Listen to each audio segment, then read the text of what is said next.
Magkakalaman kayo. Walang merchandise na ito po, Mike. Ayan, baka pwede po tayo rumamba outfit of the day. Ano na? Outfit of the day? Parang hindi naman, parang hindi. Alright, ayan po. Out of the day. Perfect. Ayan, gusto ko lang po naman. Kamusta po ang napagan ang benta po sa merchants ko?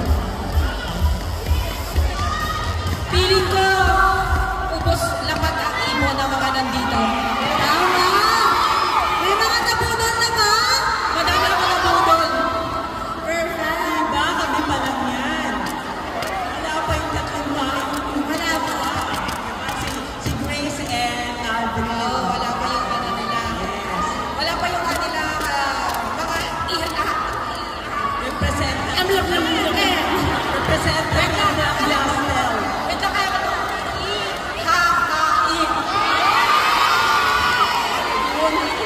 Wala. Ihakain. Ni ano, ni tawag dito. Sino po? Ayan, lag na tayo. Lapat. Ni Aldrin at saka ni Grace. Sana lagi tayong meron ganito, no? Ay, meron pa sa meron pa sa Sa Malolos. sa Bulacan. Ano? Laban? Pwede ba? Pakalakad ka natin. Ano? Kita. Malolos tayo next Sunday.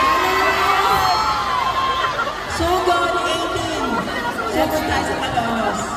Ayan. So, una ko na po magpapasalamat po kami sa pagpapaunlak niyo po sa amin yung invitation. Kami rin. Our pleasure. Kami dapat Magpasalamat sa inyo lahat. 18. kasi yung support ninyo sa mga anak namin, extended talaga sa amin.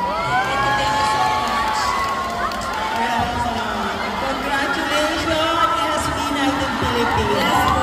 Thank you so much. Happy anniversary na rin ba? Yes po. Anniversary po. Kasi 6 years na. Anniversary. Ayun. Ang pagagawin natin dalawa. Eto po. Natatanong po ako. Ano po yung, kamusta po? Ano ba po yung secret ingredient ng dilis niyo po? Secret. Ano ba po? Ano yan?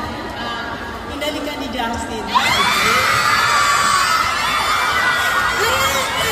Puntahan niyo na yung alam niyo na, galing kay mother. Pinakalikan ko sa isa lang sa kanya. Pinanag-stulit kay Justin. Natatakal! Kung ang secret ingredient ay pinalips-to-lips kay Justin, Tita Maylene, anong fragrant or scent ang pinakamalapit sa amoy ni Stel?